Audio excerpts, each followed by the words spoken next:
Well, welcome. Welcome aboard, everyone, for virtual collage jam for, I think it's the 15th already. Or my calendar. Anyway, October 15th, I believe it is. Anyway, halfway through October. How did that happen? But then again, it always feels like that. It's like, I just don't know where the time goes. But anyway, welcome aboard. And hello, Philippa. You're like our very first poster. Ready and eager to get going. Awesome. Hello, Jane. Awesome to have you along too. It's so good to be back. I do really love this virtual collage jam with you guys, and so I'm really grateful that you joined me for it. And hello, Cherie. Yeah, I did have a good Thanksgiving. How about you? Let us know in the comments. We've been, Kim and I are sort of not turkey fans. I know some people really love turkey, but neither of us do. So we still do it occasionally, but we look for alternatives. We often have a capon for either Christmas or Thanksgiving. But this year, I said, let's do something else. And Kim said, like what? And I said, I don't know. Like, I said, I've heard of coq au vin. What's coq au vin? And so I looked it up and I thought, okay, let's do that. That sounds better. It also was good because we have our Thanksgiving with Kim's mom. And so we drive to downtown. And so I made it all like a couple of days ahead to let it, the flavors meld. And when we arrived there, I could just put the Dutch oven on the stove and let it warm up while we socialized. Yeah, so it was simple. I like simple. I like tasty, but I like simple. I don't like, I'm terrible at juggling like a million different dishes. I do that upon occasion, but yeah. I'd really rather have like just a few delicious things, and yeah. But let us know in the comments. Did you guys go traditional? What did you have? How many people did you have? Ours is, thank goodness, ours is like 4. 4. My monitor is the opposite, so I'm all totally messed up. So yeah, we had 4 people, so it's not that big a deal. But I know a lot of people have like huge gatherings. So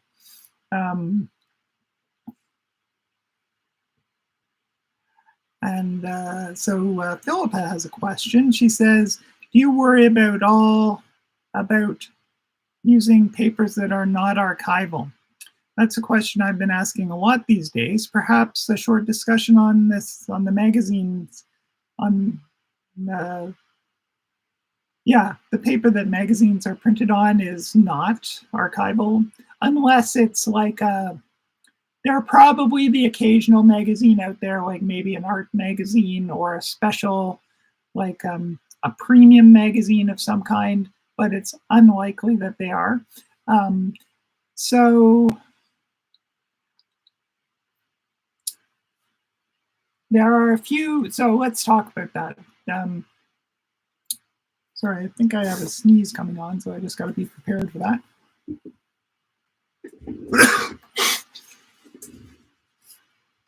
There must be a way that people on TV or broadcasting avoid sneezes, but I don't know what it is, so sorry about that. So there are a few ways, like collage, there are a few ways to get around it. So if you want to avoid working with unarchival materials, if you want your collage to last and to be able to tell people this has been done with archival materials, you can, probably the easiest way is to, like if you find materials that you like,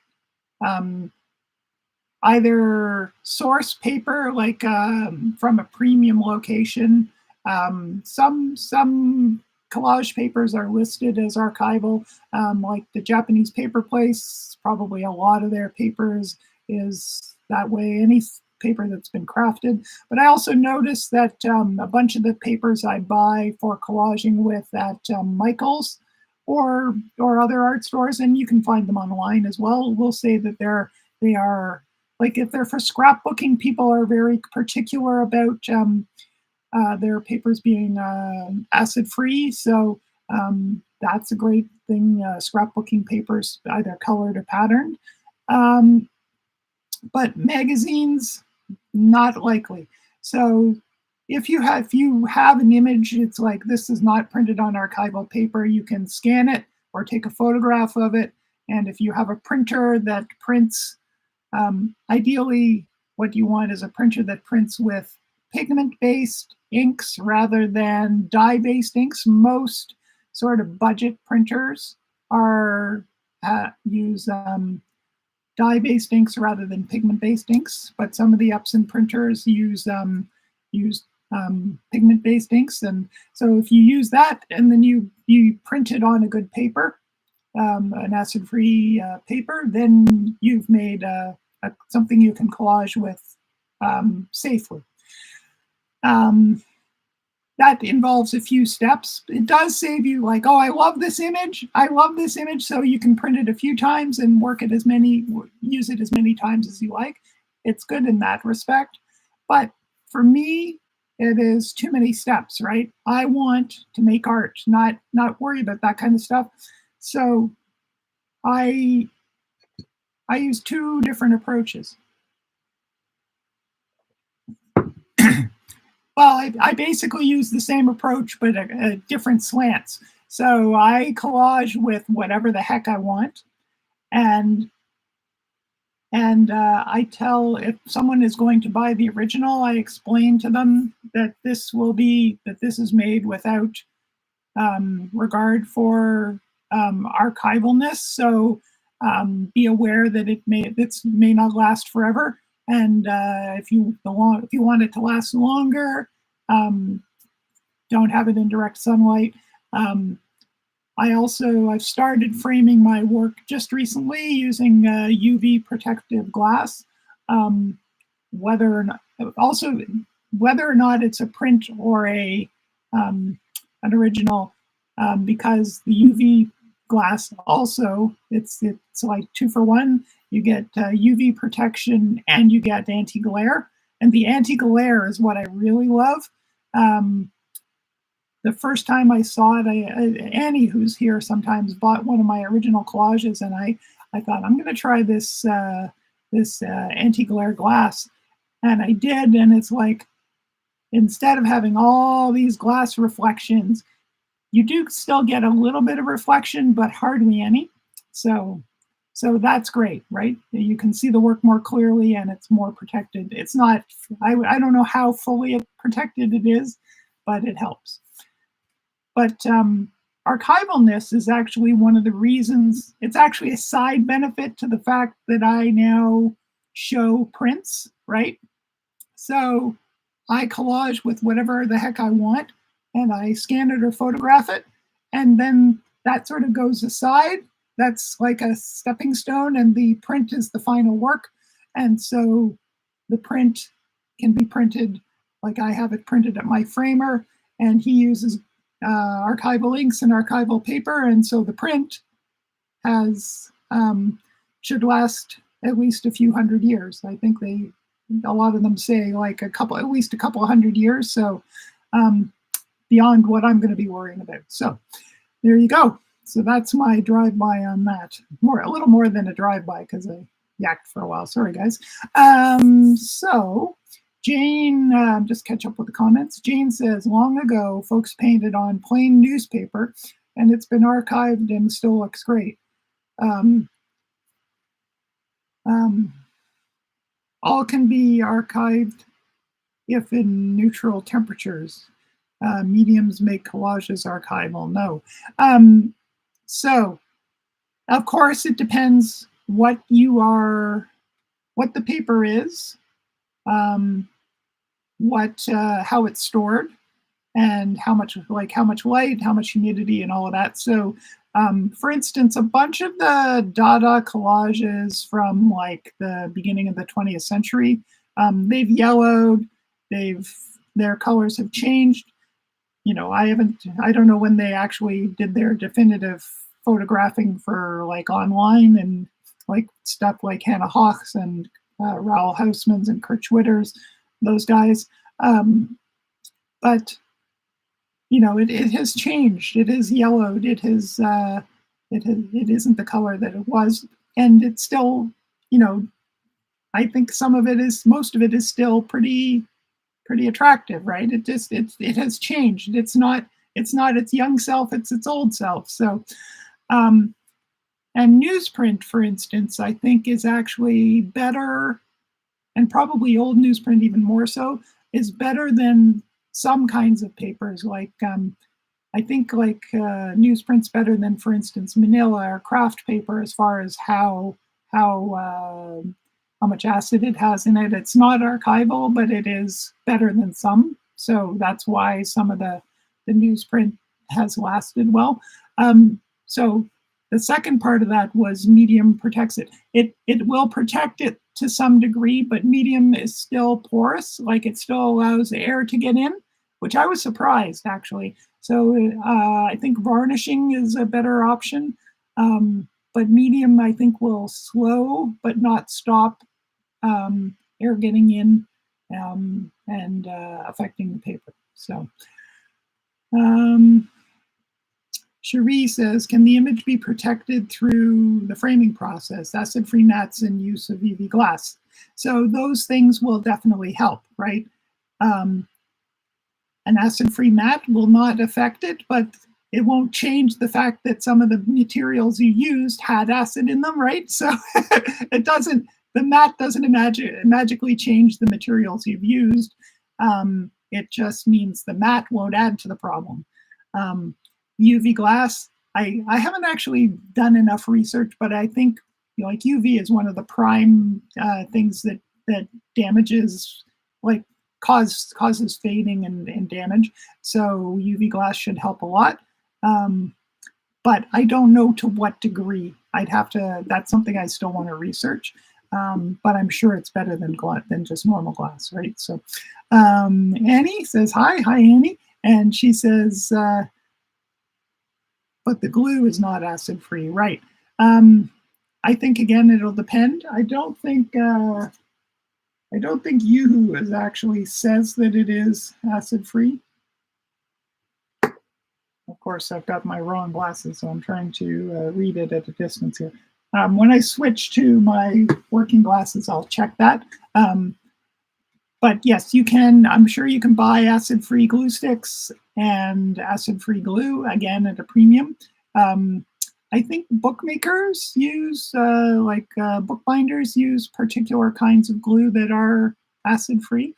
So yeah, so there are a few thoughts.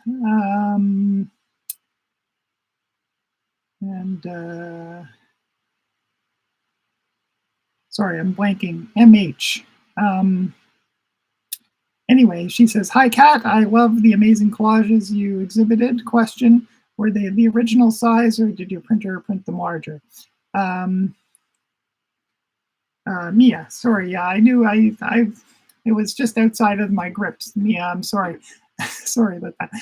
So all of my collages are prints, except I did show the originals so that people could see, but the huge ones are prints, the framed pieces are prints, and the originals are just the same size that I normally work, 9x12, because that's the same size as a lot of the papers I can find, magazines, scrapbooking papers. The things I want to work with are that size, right?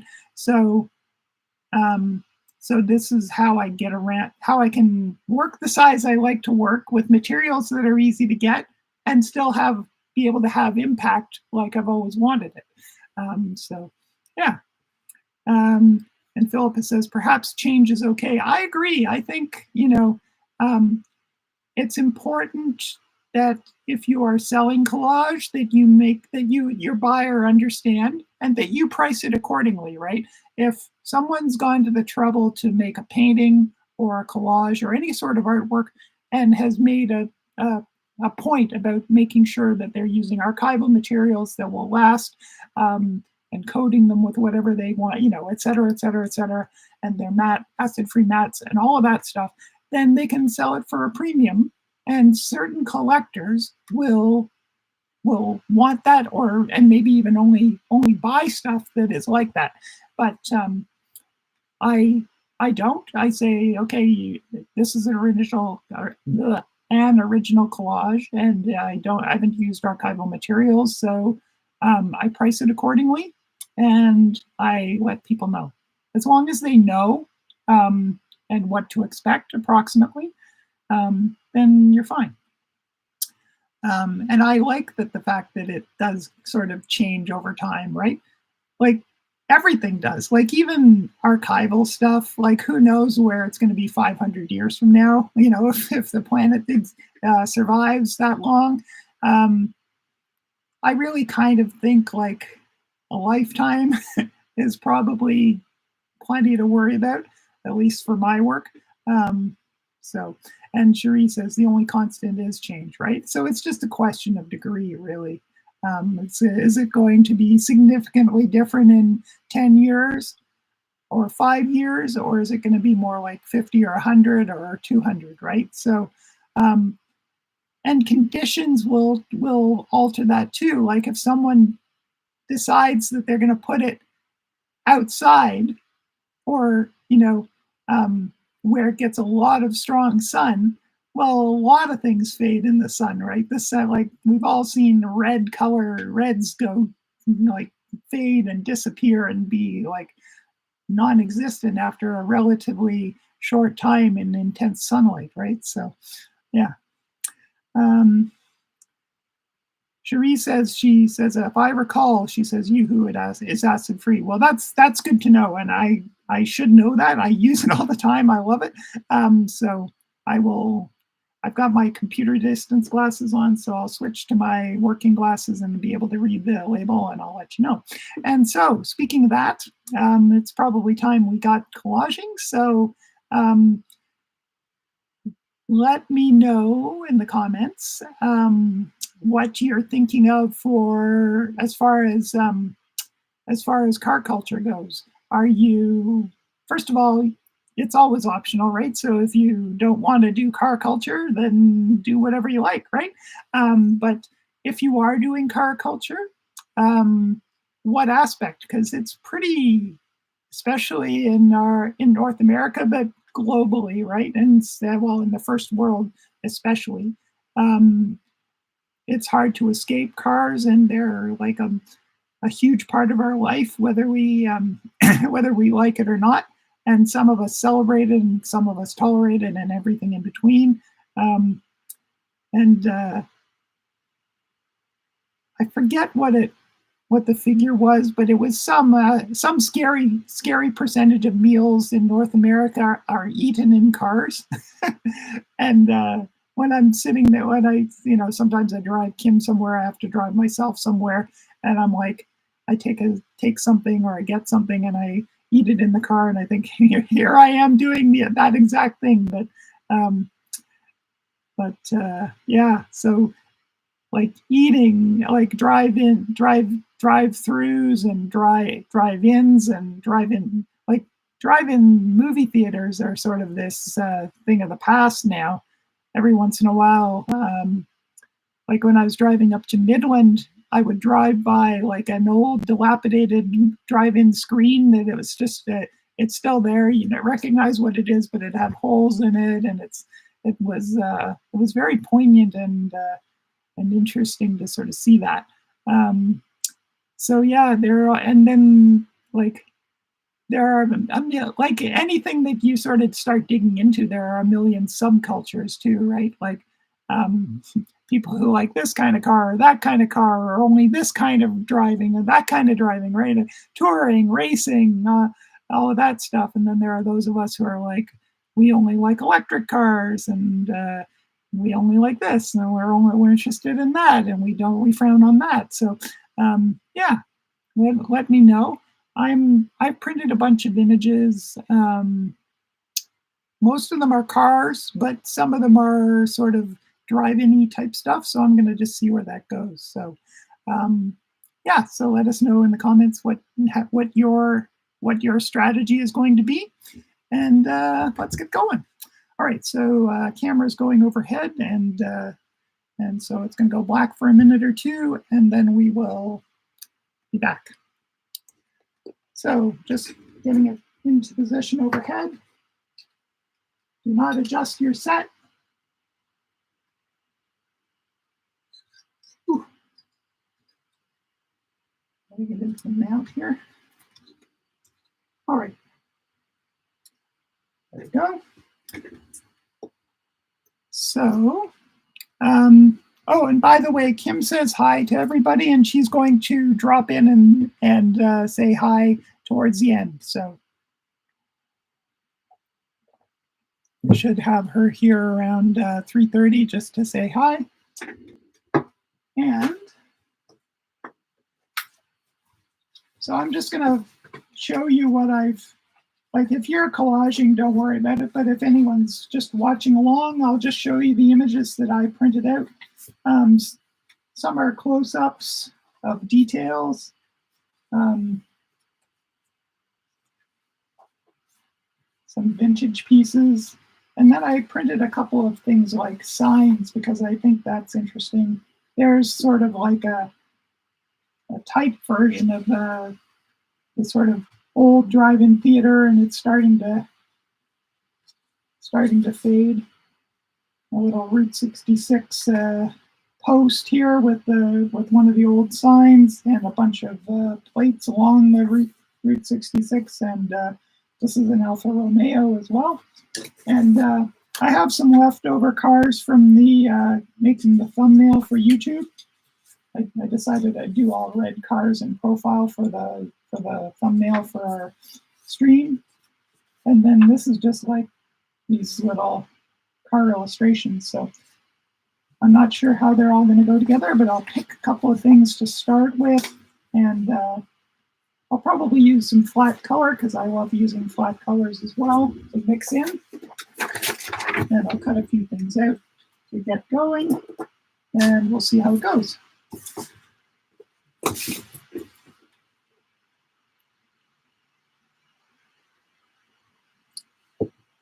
On Thursday, I'm going to be giving a demo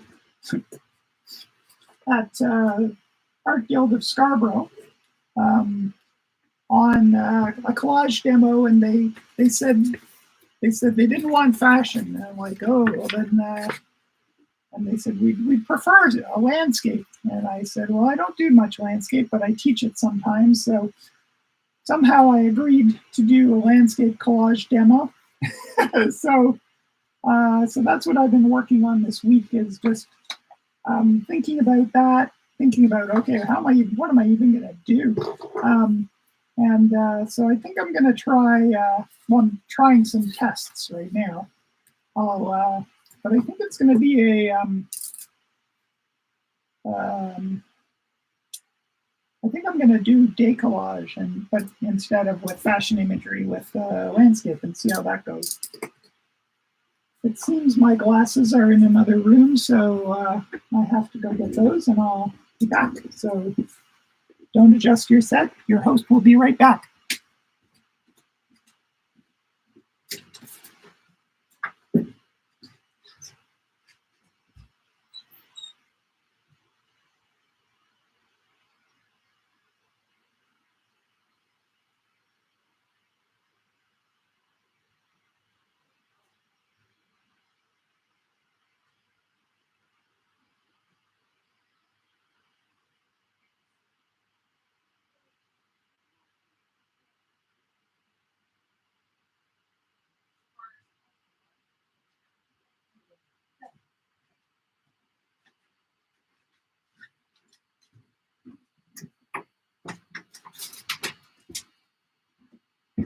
All right, I'm back. I know you guys, you come to me for my consummate professionalism, nipping out in the middle of the stream to change glasses. Oh.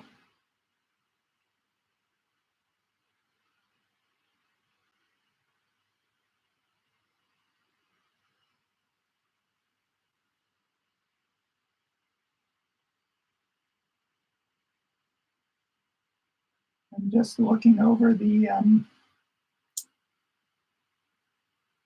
the Yoo-hoo glue stick. It says it's solvent-free. Ingredients include water, natural base, but, oh yeah, here it is, non-toxic, washable, acid-free. So there you go. It is acid-free. That's good. So you can use it for your run-of-the-mill paper or your really good paper. So I think what I'm going to do is make a couple of just start some color backgrounds, just so I have, it's kind of like painting a ground, right? Knowing you have something down, it suddenly feels better. So I'm going to do that with a couple of pieces. And I'll check in on comments in another couple of minutes and see what you guys are saying.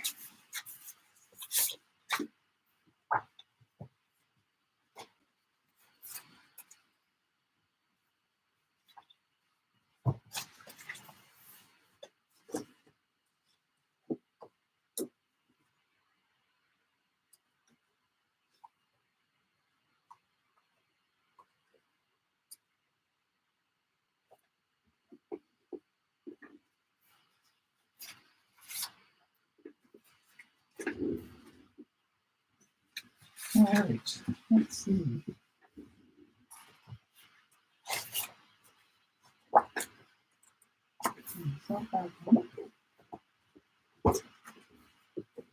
For some reason, I have sort of a color gradation or sunset type colors like this in mind, at least for one of the backgrounds. So that's going to be a good one right there.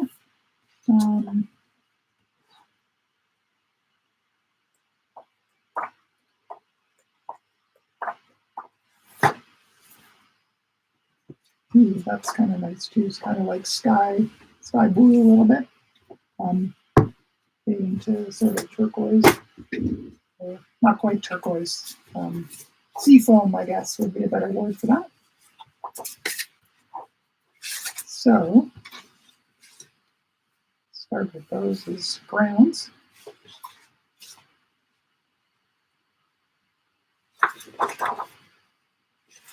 Oh no. Now I'm thinking twice about the blue because it's very conventional having blue, so maybe something a little less expected. And the reason I say conventional is it's the same color as the sky. It has sort of a sky quality, which, I mean, so do colors that are sunsetty, but they're different, right? So maybe I'll use this fade instead.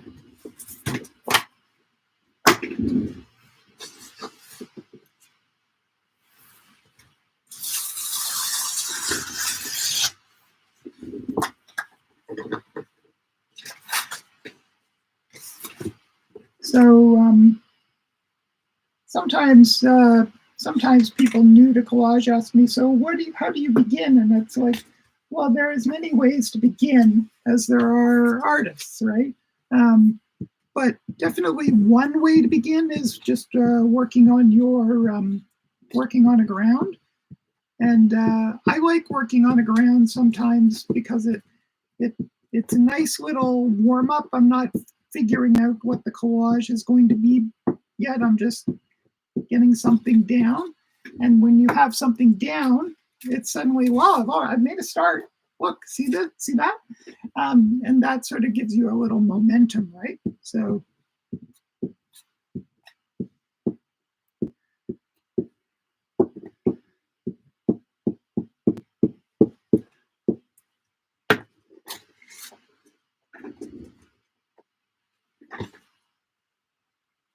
and actually, when I haven't done much painting in quite a while now, but I would start paintings the same way. Like I would pick different colors to. I was using airbrush there for quite a lot of my paintings. So I would create a background of a certain color, Maybe it was a dark color, maybe it was a mid color, maybe it was a light color.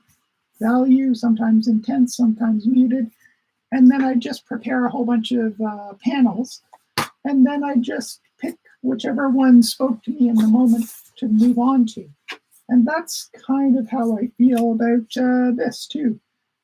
Now, oftentimes I have at least an idea of what I'm going to be collaging about. In this case, obviously CarCulture, right? But really, it's like I'm laying something down on the so that I have something there. This one I just chose. I thought, well, I'll have torn edges along the side instead of along the bottom. And I also find, I've said this a million times, but having more than one on the go is beneficial because I can try different things on each one. I don't overwork the one piece. And I often have a lot of ideas once I get going. Right now I don't, but once I get going, I have a lot of ideas. And if you put a ton of ideas on one piece, it often doesn't end well. But if I have 2 or 3 on the go, I can say, okay, well, this one I'm going to do that thing, and then I'll save that other thing that I just thought of for that other round. So.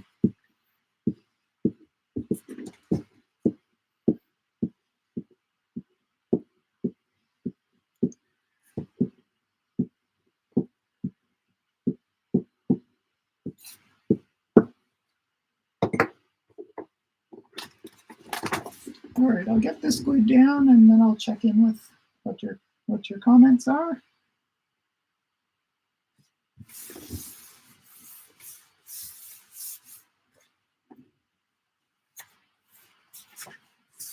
And I have a couple of, they're related, obviously. They have torn edges, they have color gradations, even some color connection, but they're different, right? So that should be a good start for a couple. And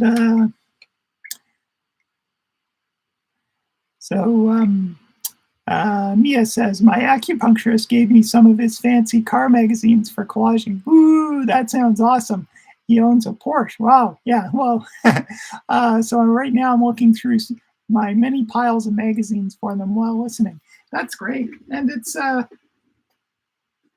you know, for things I don't have a lot of printed images, like I don't have very many car magazines. I'm not sure I have any. I might have I have a sort of a passing, well, maybe not a passing interest. I'm interested in Formula One because I enjoy it, but I don't have many magazines about it, but I used to. But for things that I don't have images for, I will do Google searches and or check places like most of what I'm working with today I got at Unsplash, which are royalty free. So, but there is something really great. I think, yes, you can, like, I'm grateful that I can search online, but there is something great about flipping through a magazine and just like, oh, that's cool. Oh, that's cool, right? It's, I think because we use our hands, there's a nice, like when you find something that way, it's satisfying, isn't it?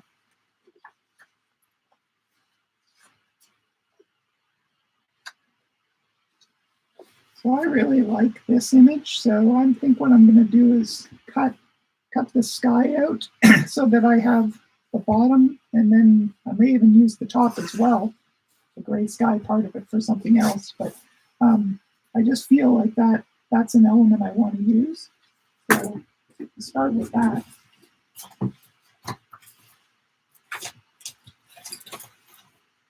I had to unbury my pencil case. It was like under like 10 or 15 layers of collage material.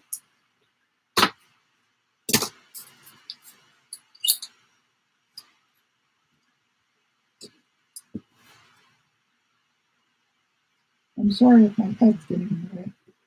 I need to look down on this while I cut it.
You know, excuse me, I'm looking at this black and white photograph and thinking um, something I'd like to do, and I should do it for collage, is like hand coloring black and white images.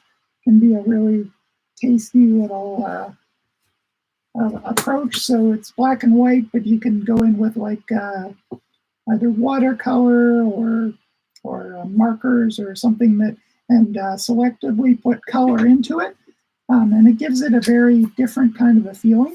And that'd be a great thing to collage with, because there's a bit of sort of painting, a bit of like artist chosen color rather than found color, like you do when you're like, oh, that's the color it was when I found it. I just collaged with it that way. Um, I think art is all about a mix of sort of chance or serendipity, like what you find that's or what you see, and what you intend. Right? If we do too much intention, it gets sort of predictable, I think, and at least for me, at least for me. Um, and if it's all random, well, it can get chaotic, right? If it's all chance. But a bit of each is can often be very sweet, I think. Sweet spot, kind of sweet.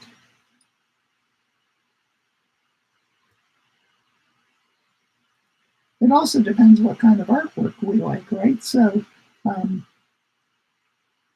because how much of each of those you have, like control and chance, or serendipity and intention, will have, you know, obviously someone like Alex Colville is at one end, much more at the control end, and there are artists um, who are doing things with say like spraying paint or throwing paint or like dropping things and seeing how they respond, and that may have less control, but and then there are people who combine each. So there's no right way for there's no right way, but there might be a right way for you, right? So there's no single right way, I guess, is what I'm trying to say.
Sorry, I'm lapsing into silence there as I work away. Sorry.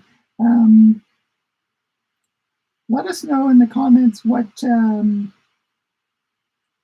how you approach chance and intention. Do you feel like you are more one or the other, or are there specific ways in which you like chance, and certain ways in which you like control? I think that when I was younger, well, first of all, I was a graphic designer, so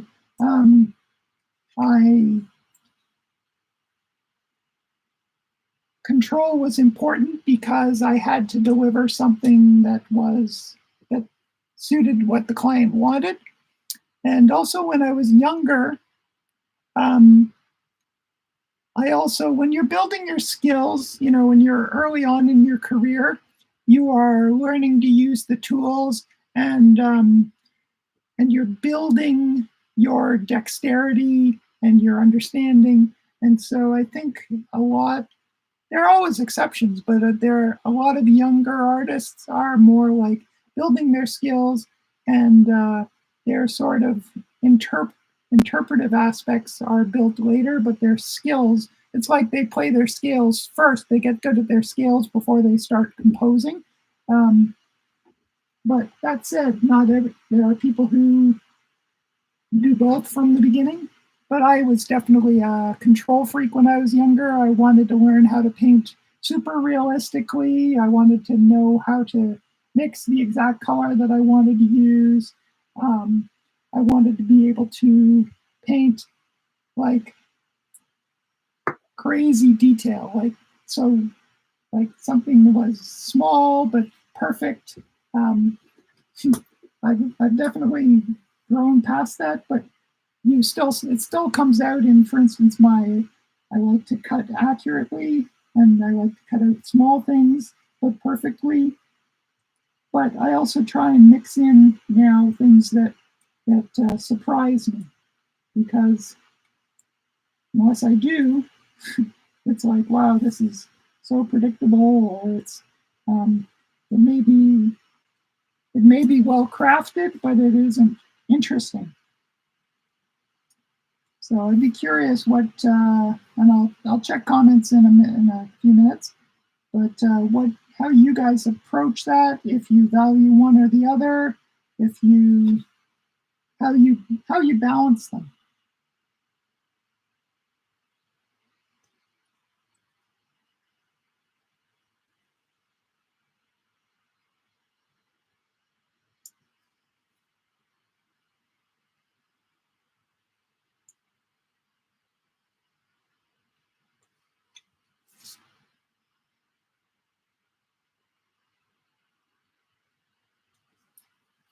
When I'm talking and cutting, I can never remember what I've cut, so I'm always like feeling it with my fingers. Did I cut there yet? No, not yet. Okay.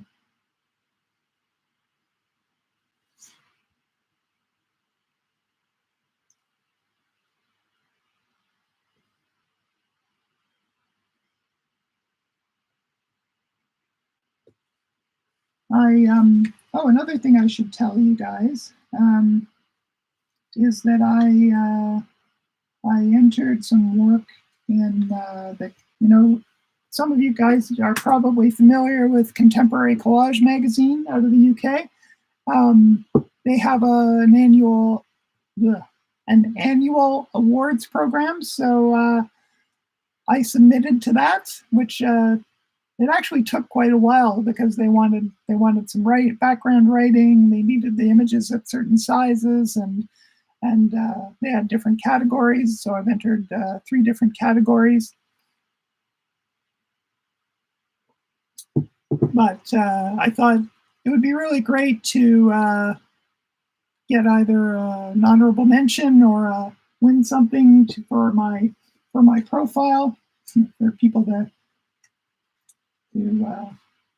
find out about me more. So fingers crossed. I think it's this weekend they announce the short list, and then I think a couple of weeks later the winners. So, did anyone else happen to enter? Let us know in the comments, and I'll check in on comments in a minute.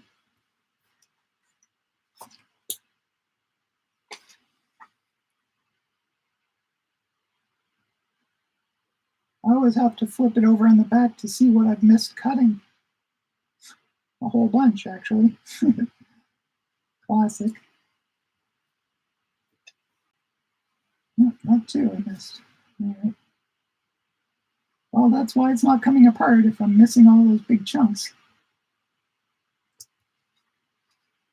All right, now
right, finally got them apart.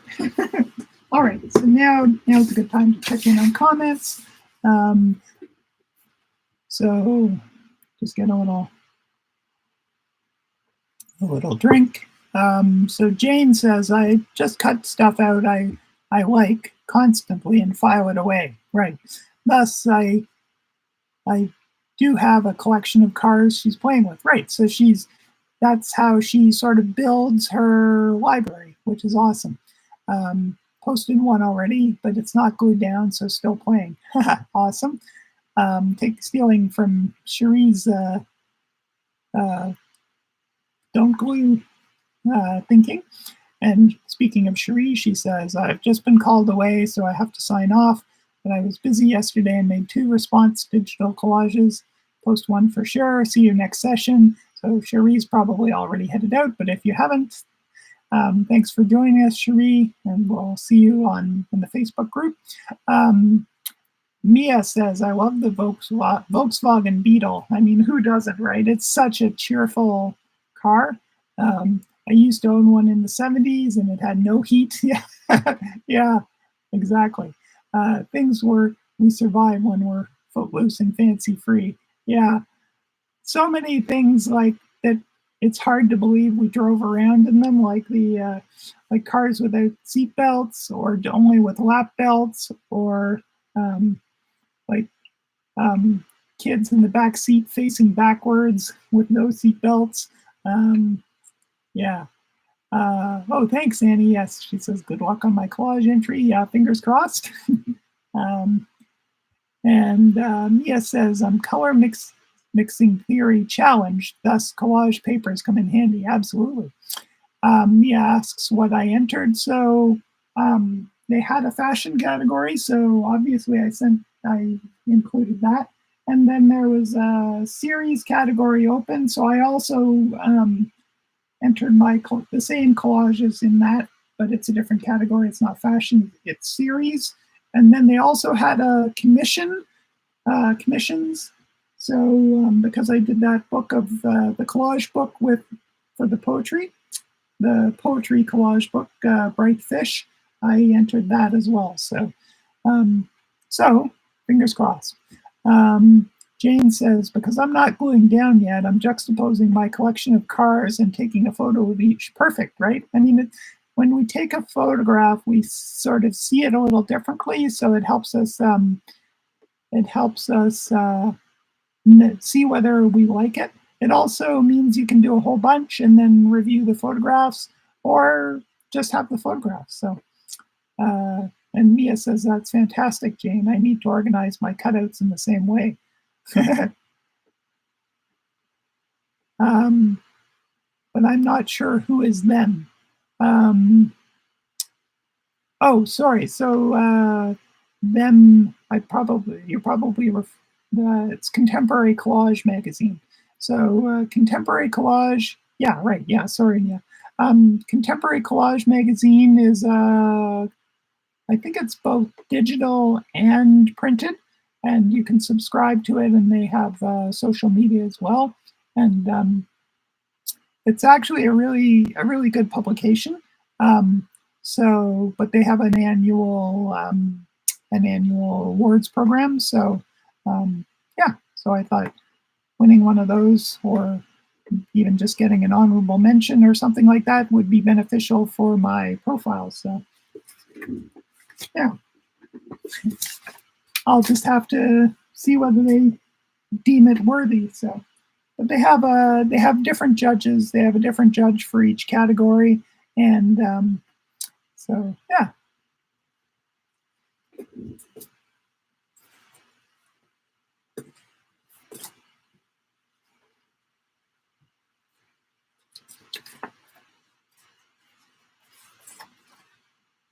So I already like that on that. That looks kind of fun. But I don't know. So I'm just going to cut a few more things out, and then we'll see where we go from there. This sign just looks like I want to have this sign in there somewhere, in one or the other of the collages.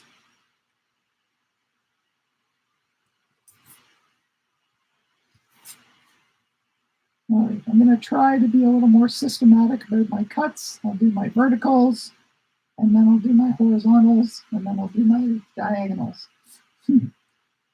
Let's see if I can stick with that. And I'm working from the bottom to the top.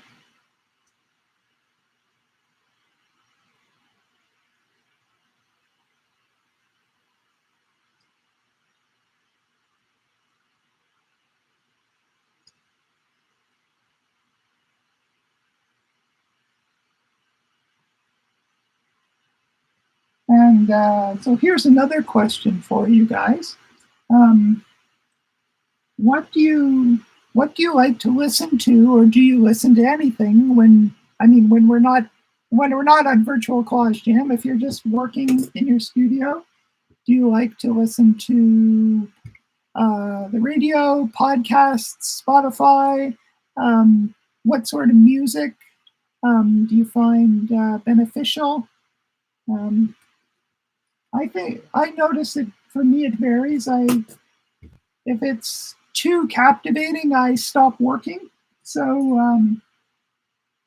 and if it's music that I find is very demanding my attention, that's also a problem. So music I'm very familiar with, that I've known for a long time. It's like an old friend. That I can enjoy, but I'm not sort of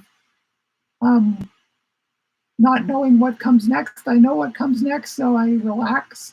And so I can work with sort of familiar music. I also like, there's a whole bunch, there are some Spotify playlists of sort of ambient work music that they're sort of reasonably upbeat, but also not too intrusive, and I find that useful. But I often don't work with any soundtrack.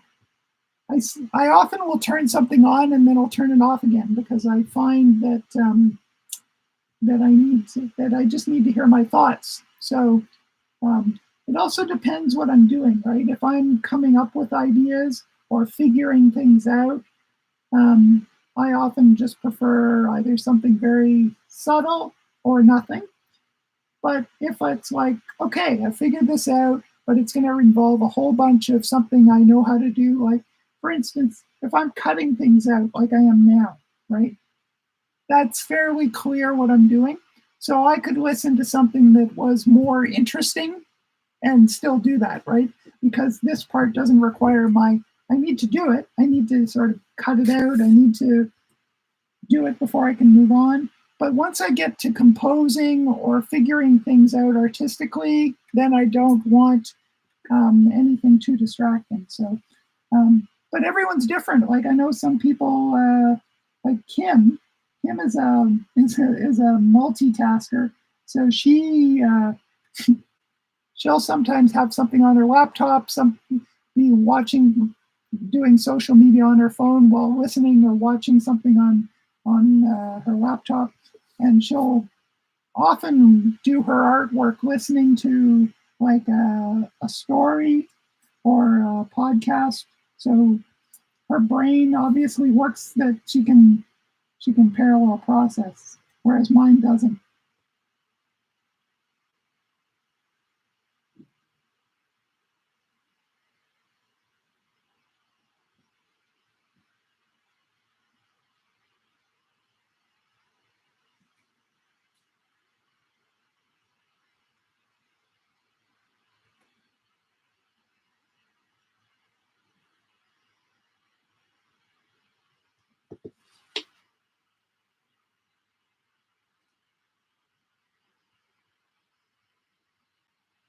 One of the reasons why why I cut so precisely, I mean, it's also nature, right? But if I cut carefully, reasonably carefully, I can have both the negative and the positive to play with. So, like when I cut out this drive-in, I just didn't cut this into a million pieces, which would have made that faster. But it means I can use this piece as well. You know, it might. And when sometimes it's the pieces that I thought are the cast-offs end up being more interesting or more useful. So now that said, I forgot to sort of keep track of the little pieces from between the letters, but in this case, they'll just get lost. But sometimes I do keep track of them.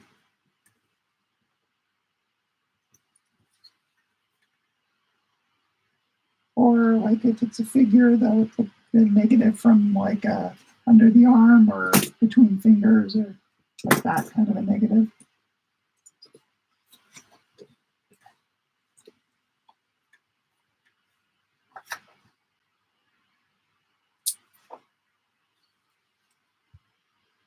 I'm looking at this this piece that I'm cutting out now and reminded of I think his name is Robert Mars, who was a collage artist who did a whole bunch of stuff using sort of cars and girls and motel signs and drive-in signs, like Americana, and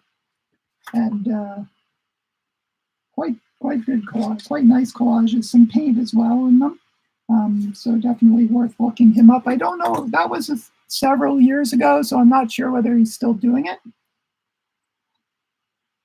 But his work had often had like a background colors that were built of several different pieces, but there'd be like a yellow sky with a few different chunks, and then there'd be a strong horizon and like a blue or an orange horizon line, and then he'd put stuff like this, but often in black and white, that he then either painted or left black and white, of cars and signs and like the tacky stuff, right? Like motel signs and like color TV, swimming pool, that kind of stuff, or the rates posted and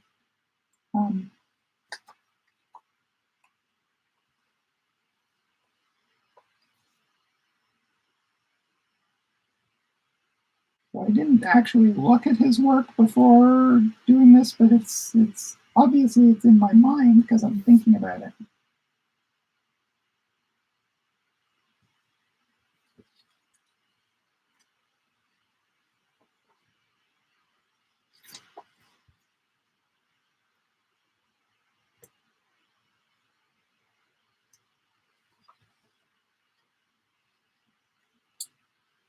So thinking about that, has anyone here driven Route 66? I don't know that I really haven't been to the States very much, so I've probably driven on small parts of it, maybe even unwittingly. I think Kim might have driven more on it, but it sort of predates the interstate era.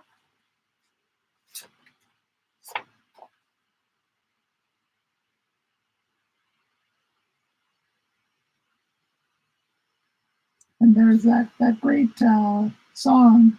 I don't know who wrote that first. I think of it as Paul James, the Canadian, the Torontonian artist, who played blues a lot in Toronto back in the day. But I'm sure it was someone else first, obviously. Route 60, get your kicks on Route 66. Does anyone know who that was originally? But that's definitely a good soundtrack for today if we could be playing songs. Well, and you guys could, so if you want, you could play that. And there's another, that actually ties into my earlier question about what do you listen to. So do you sometimes listen to thematic music related to what you're doing?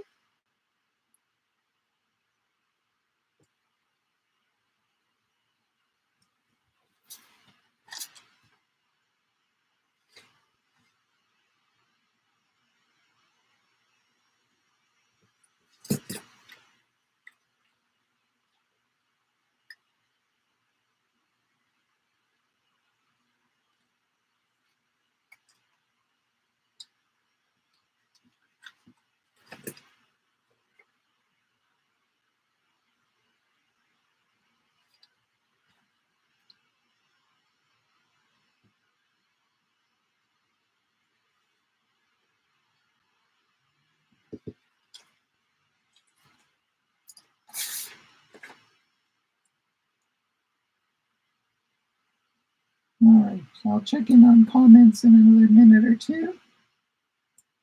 Just probably get this cut out first, since I'm almost there. Famous last words. I think I'm almost there.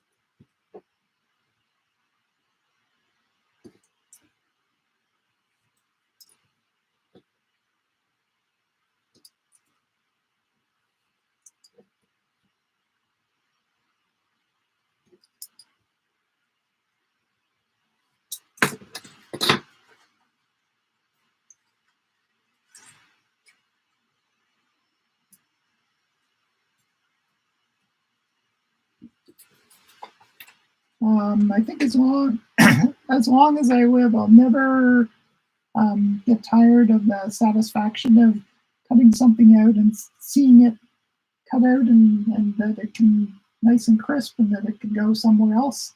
It's one of like Collage's simple pleasures, right? Like, oh, look at that! I can put it there, or I could put it over here.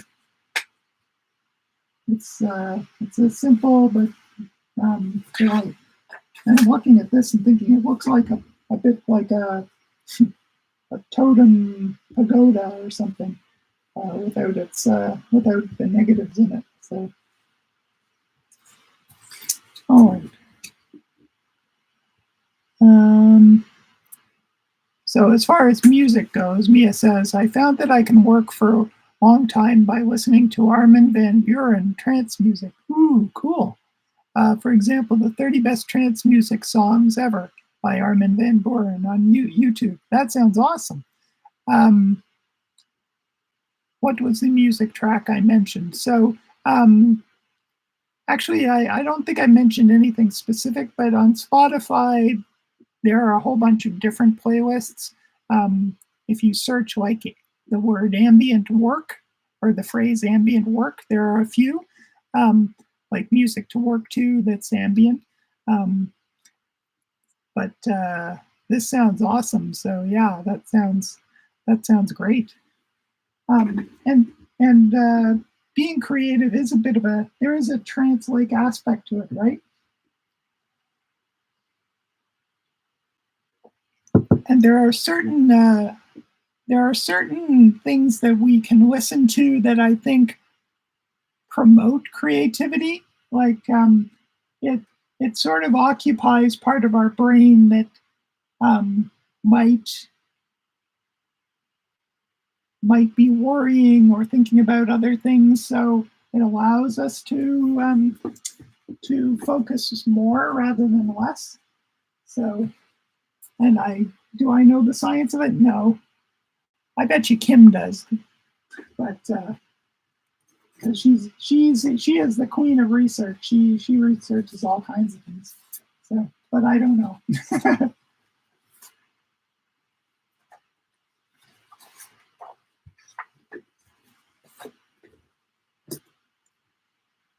Another thing that I don't know is where the time goes. Like it's flying by, and I feel like I'm just got started on cutting things out. But that is par for the course with me, isn't it?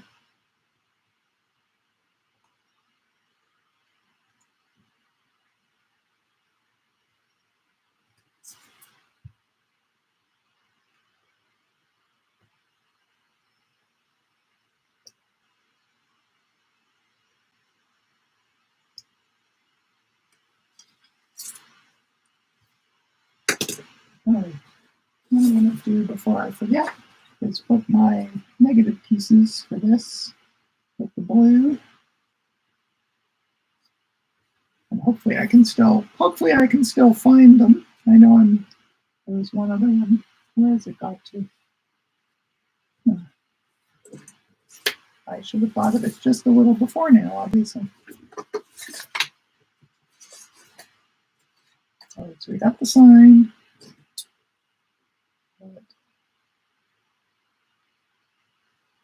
piece, I think. No, that one. And I'm missing these two. I'm missing two already. That's ridiculous. There. All right. So I'll put that aside for now. On the warming, put it in the keep warm drawer, the warming drawer, while I work on the front burner here.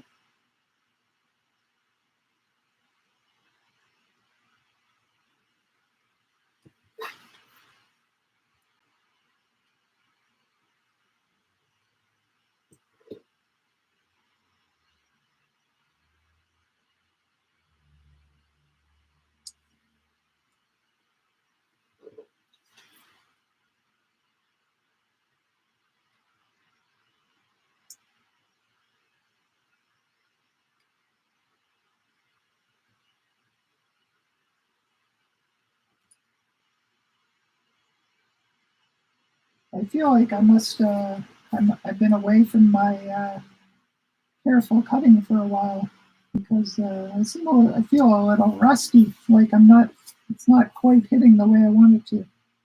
Either that or I've had too much coffee today. But like everything, there are good days, bad days, and everything in between.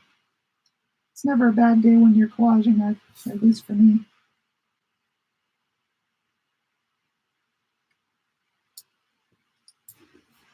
Just a little wonkier than I would prefer, that's all.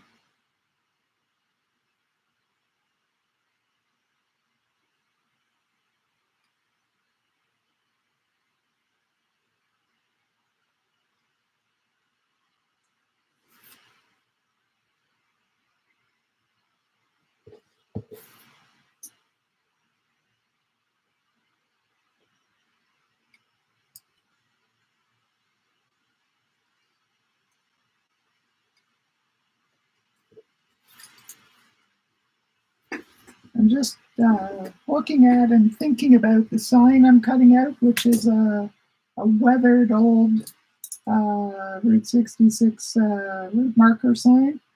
And thinking about the paint is weathered, and then the 66 and the perimeter, like the shield shape, are punctuated with probably what were little reflectors. Some of them have fallen out. And just thinking about, that these were designed by someone. They figured out, reflector technology has changed a lot through the years. These were obviously more rudimentary, but they'd catch headlights so that you could drive at night and still know you were on track. I remember the first time I went to, I think the first time I saw those little reflectors that they put in the center divider happened when I went to South Carolina in the early 90s. I don't think I'd seen them in Canada before then, because I think they stuck up a bit, and if they stick up, it's fine in South Carolina or in a bunch of the states. But here, if something sticks up, it gets gets scraped off when they plow the roads, right? So I remember thinking, this is so great that there are these like very strong reflectors right down the middle of the highway so that you can really see at night. I think they've since come up with them. There's some up here now, but I'm getting sidetracked. But you guys know that I have done some work with signs in the past, so just thinking about signs, and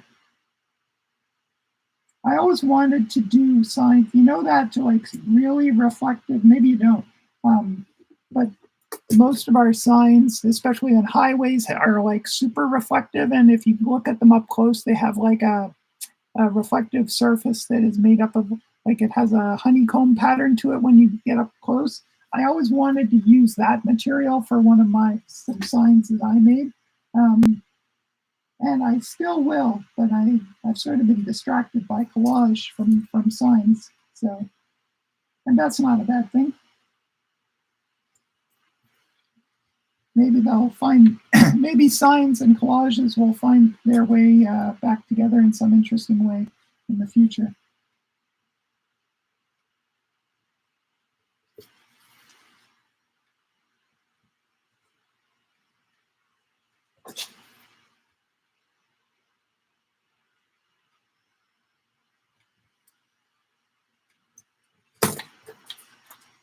When I was younger, I would worry more about things like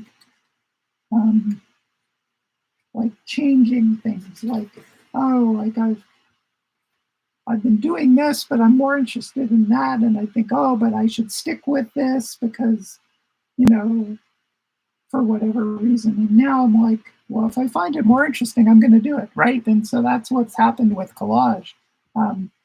I still love the idea of playing with signs. I'd love to do more, but right now, collage is what I really want to do. And life is short. I'm going to do what I want to do. So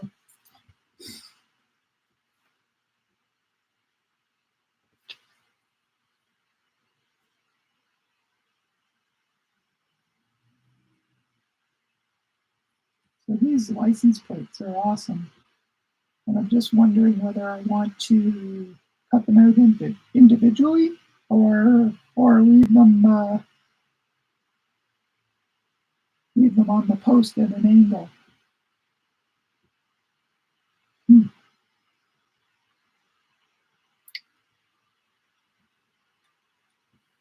Well, I might leave that, put that aside as while I think about something else.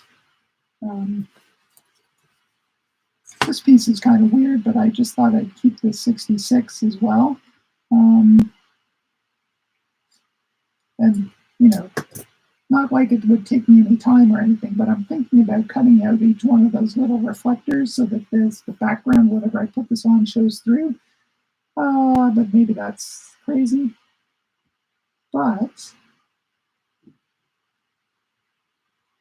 maybe it could be something else that would be interesting. Like I could cut out the white and then put the 66 back in, or cut out the 66 and let that show through from that. I like when things, when I take parts out, that what things below show through. So, because then you can try it on different things and see different effects. So it'd be the 66 or the white. Well, to cut out the white, I need to cut out the 66. So I'll start there and then decide later.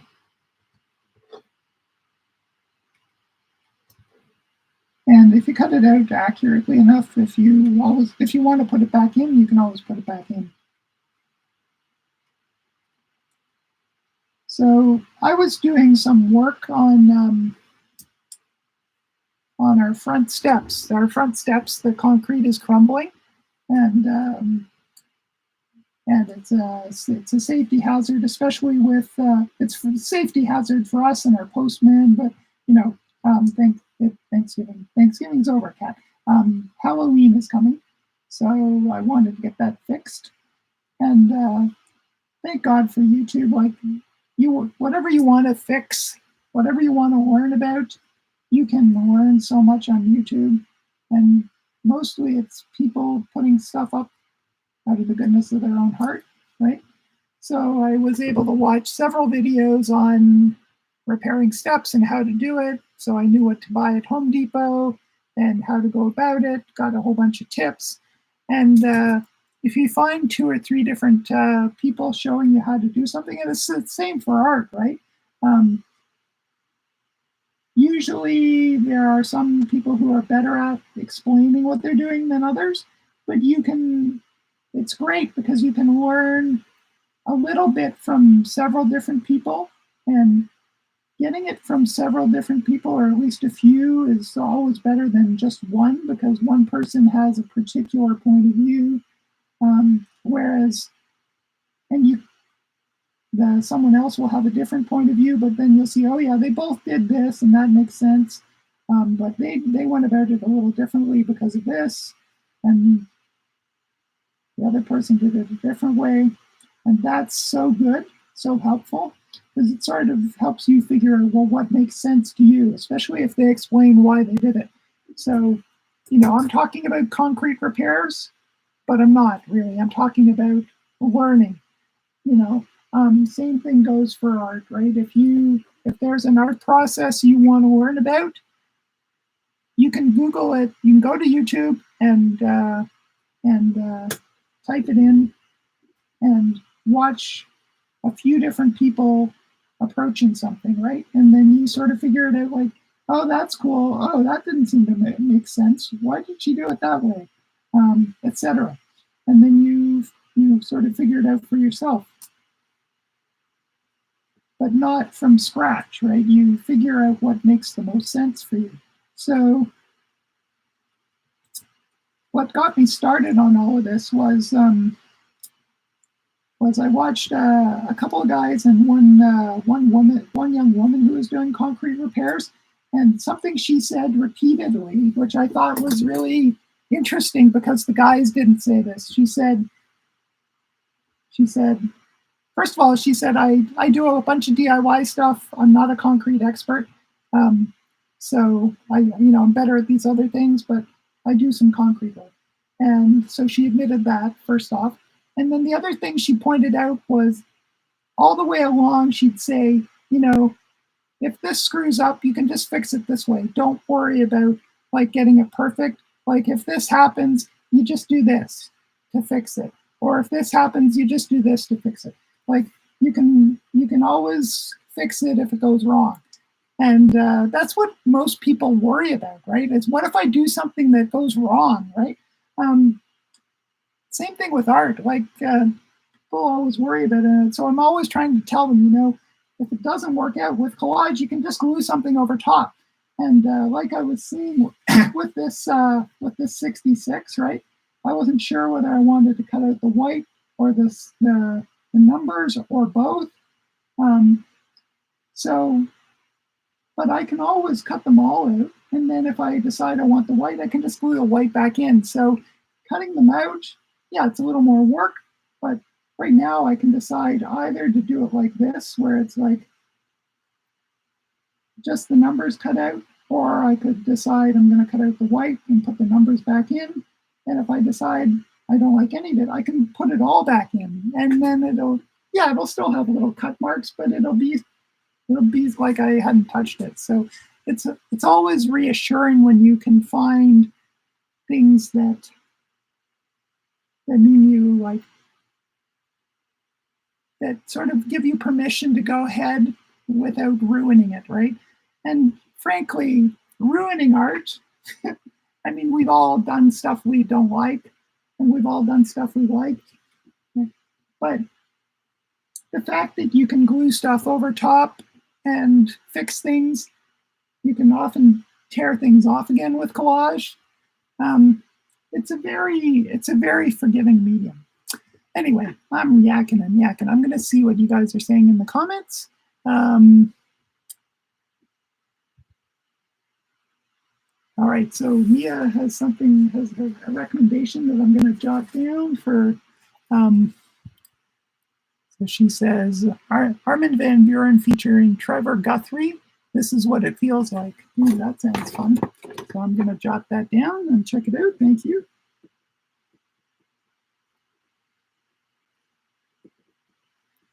And what sort of music? Well, I mean, I can find out, right?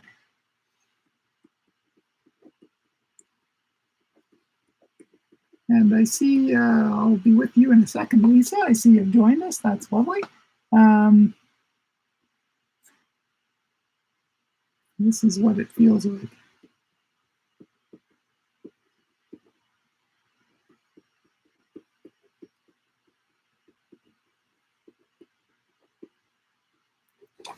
Cool, thank you. And Lisa says she's a bit late, but glad to be here. Awesome. Not sure what to do for the CarCulture car theme. I have some photos of old cars, so see what happens with them. Yeah, exactly. Like, and remember, the theme is always, it's always optional, but old cars, like whether they're old cars in immaculate condition or old cars like rotting away and rusting, either they're both awesome, right? Like the older cars had such beautiful. I mean, new cars have beautiful shapes too. But yeah, there's something amazing about the earlier days with all those beautifully rounded, voluptuous type shapes. And some of the most, like the ridiculous chrome shapes, like spaceship kind of things, like from the 50s, and like it's like science fiction cars, or at least an interpretation of science fiction back then that seems very quaint now.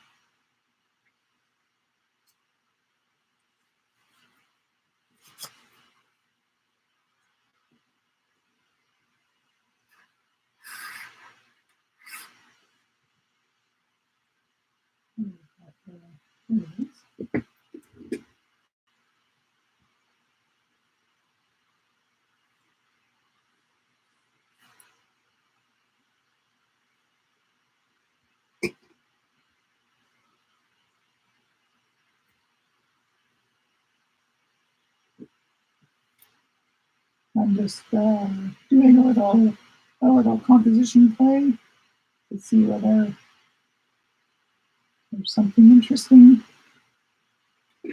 I still haven't got to an actual car yet, which is pretty funny.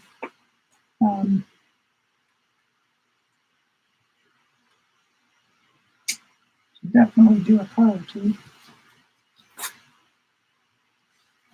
It's funny, I actually didn't do very many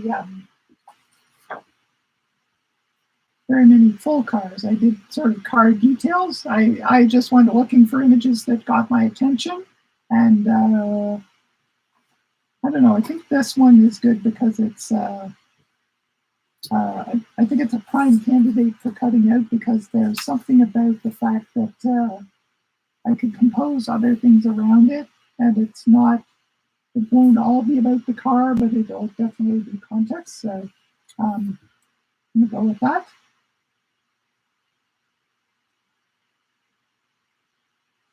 Well, and I'm just noticing the reflections on this car. Will be once I cut it out of its context, those reflections won't make sense anymore. Oh well.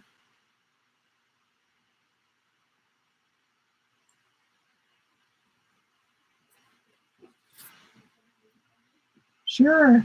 Kim is asking if we're ready for her, and of course we are, Kim. We're always grateful to have you along. He's just gonna get something to sit on in Cal's cramped little studio here.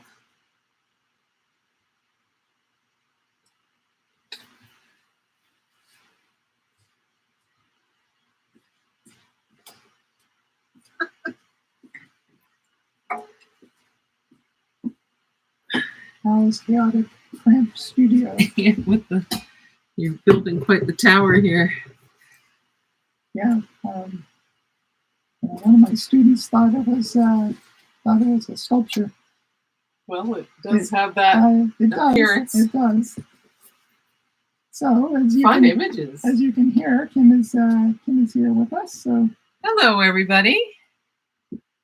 And so I trust you've been having a great time here with Kat. As always. The collage is jamming.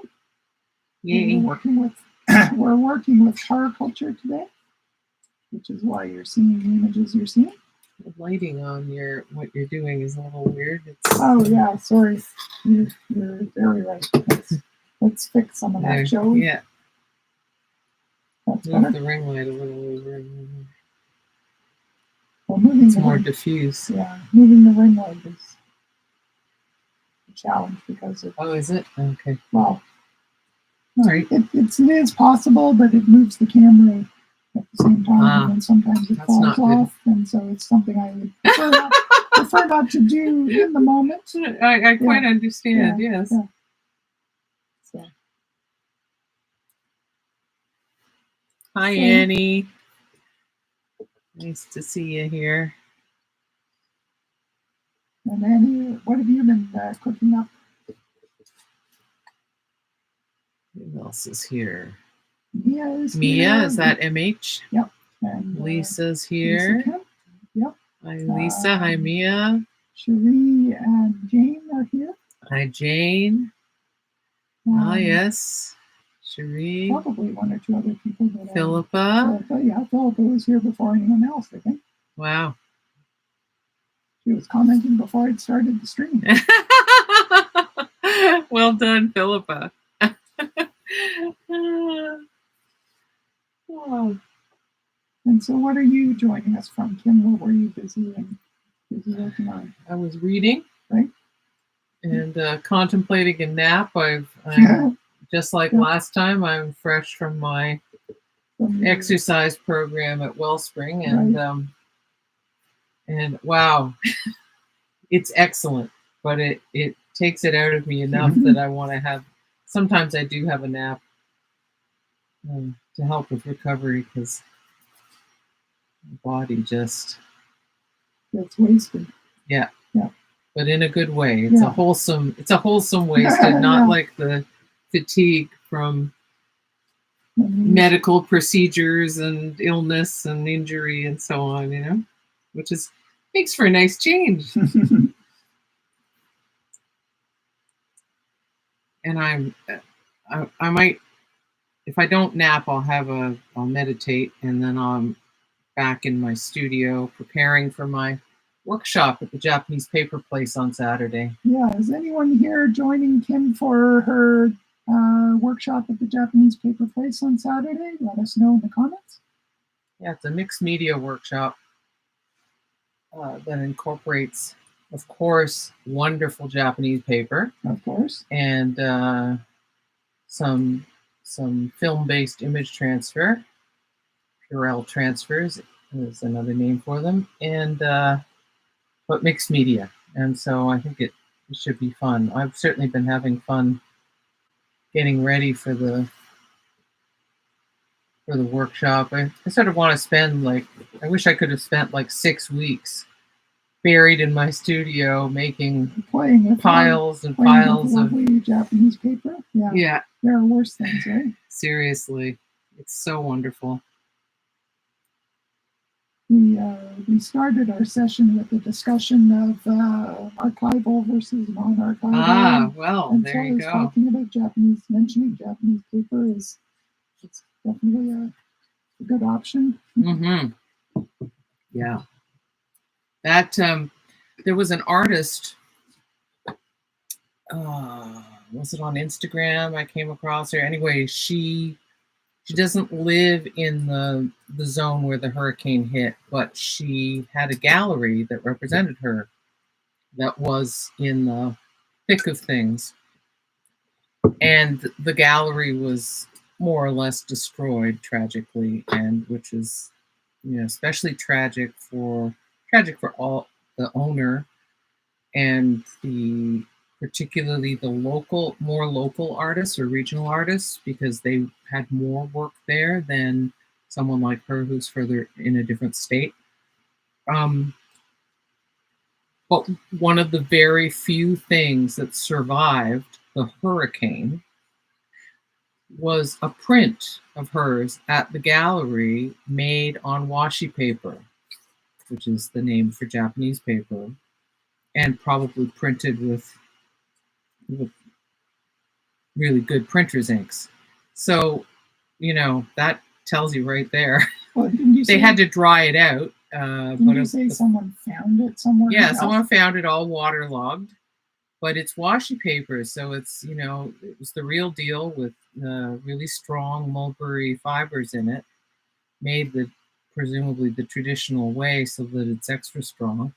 And they just dried it out, and it was fine. That's amazing. Yeah, really amazing. And I guess the person who found it, maybe someone associated with the gallery, sent her a photo, the artist a photo to show her so amazing. how it survived. And it's like, wow. But yeah, I'm just falling deeper and deeper in love with washi paper, which, is sort of why I avoided it for a long time, because I knew it would happen. It's dangerous, right? It's like an addiction. Yeah.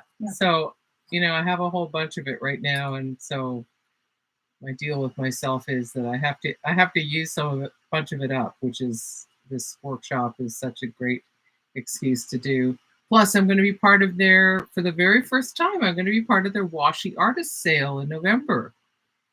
I don't remember what date in November, but I will definitely be posting it on socials and in my newsletter. So, because I have to report back in my newsletter on all the money that got raised for the Wellspring Cancer Foundation. For your big walk, Yeah.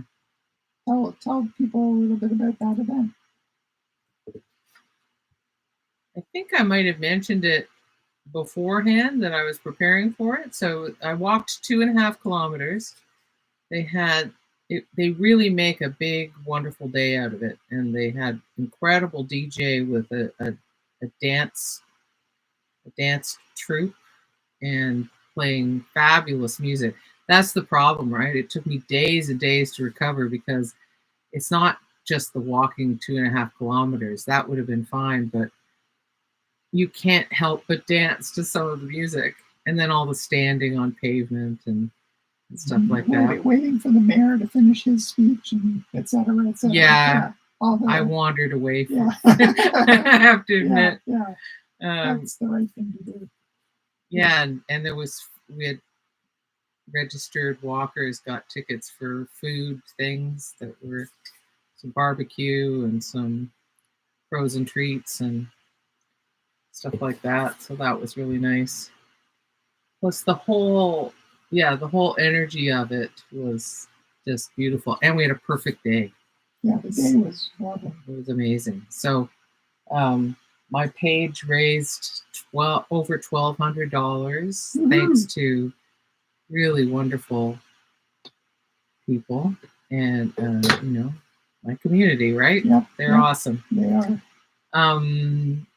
And then the whole campaign raised over $88,000. Wow. Which is so great. Yeah.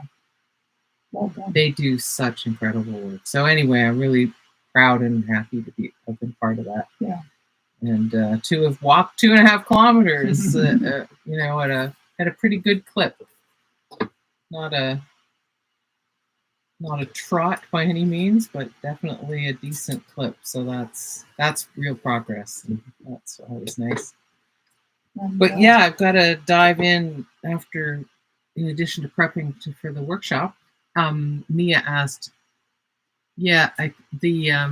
I'm sorry it's too far for you, Mia. It is an in-person, kind of a rare chance to work with me in person, because I'm not doing much these days in the way of teaching. But there was something I was going to add to that. I can't remember. The fact that it's been sold out for a long time? Oh, yes, it's been sold out for a long time. It's one of those things you have to jump on to early to register or face disappointment. Oh, thank you, Mia. Yeah, it really, I'm hoping that this time next year I'll be able to do it again, which will be the 10th anniversary for that event. I hope to do it again, but be able to do twice around and then walk 5 kilometers, because I'm really, with this exercise program I'm part of, I'm really working hard at getting stronger. Well, and you probably could have, but you would have paid a heavy price. I would have been able to do it, and then I would have spent the rest of the week. Yeah. Yeah, I just don't recover well, and not yet. Yeah, I think resilience is part of strength, right? Yeah. So that's working on strength and working on resilience. So I'm sure a bunch of you can relate at least, you know, at certain points in your life, if not generally, to recovering from things. So yeah. Well, they're all busy recovering from Thanksgiving, right? So oh God, yes. Either from the excesses or from the excesses of preparing. Yeah. If you're the provider of Thanksgiving, boy, like Kat was. Did she tell you what she made? I think I did, yeah. But I also mentioned that I chose something that I could do ahead of time because to make it easier. Yeah, but it was pretty involved. You know, like, yes, it was great that it was ahead of time, but the preparation was quite involved, it seemed. You were in that kitchen for a long time. Of course, I was nowhere to be found, right?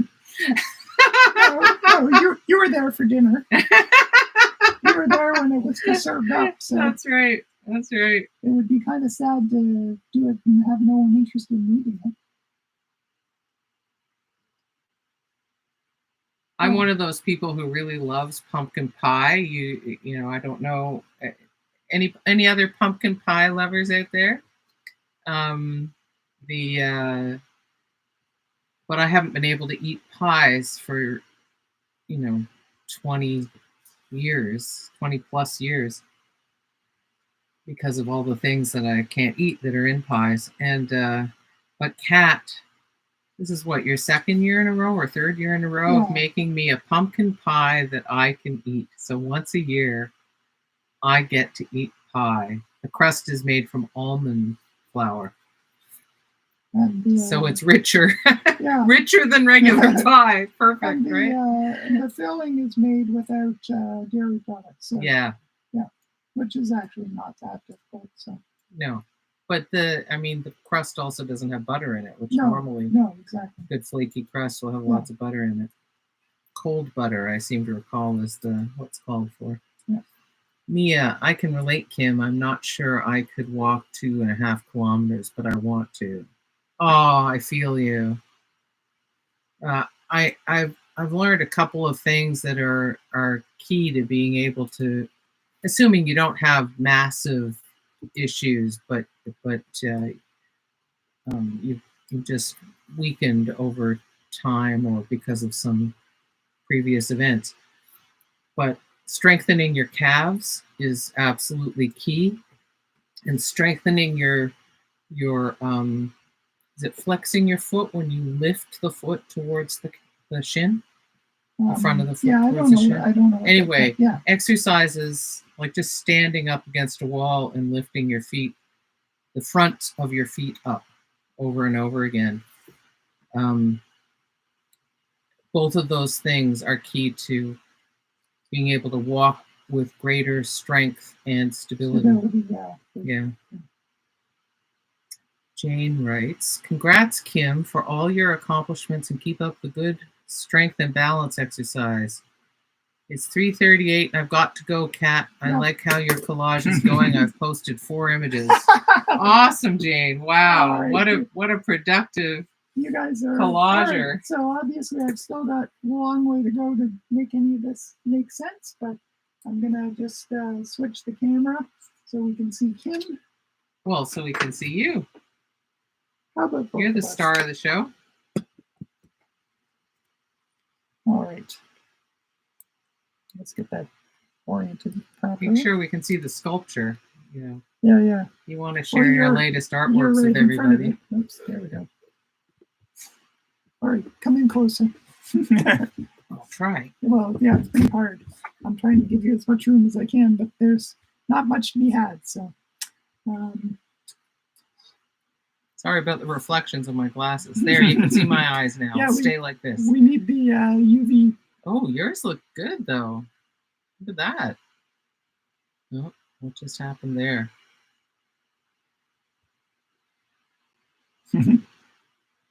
It's blasted out for some reason. Yeah, oh well. The vagaries of light and cameras. Get rid of that little pop-up menu. Tap. There we go. Okay. Right. So, just check in. Mia says she loves the smell of pumpkin pie, but can I eat it? Oh, that's a drag. Oh, yeah, yeah. All right. I know it's kind of unconventional, but I will post the Recipe? the recipe in the comments to this. Is it because of the crust, Mia? Yeah. Because, yeah, if it's the crust, then this almond crust is really nice. And Kat assures me it's very easy to make. So, yeah. Okay, great. Yeah. Well, this will really help. So, and in fact, like I'll post it, but I just found it online looking for almond flour pie crust. And but this will save for yeah, having to look. Exactly. It's tested too. Yeah, right? I can attest that it is actually a good one. So Yeah, as can Kim. So yeah. Most of all because I do most of the eating. Yeah. Because I eat the conventional ones. Yeah, I eat the store-bought ones. I know. But yeah. So thank you so much, guys. And yes, we do look like lovebirds because we are. Oh, did someone say that? Oh. It's been lovely to have you guys along again, as usual. And in a fortnight, we will be reconvening. I'm just opening my calendar to see there. what. So the 29th, and the theme then, because it's just ahead of the U.S. election, is "The Future is Female." A little manifesting there. Yeah. Right. Even if he who shall not be named wins, which he's not going to, regardless, the future is female. And I can tell you mine is.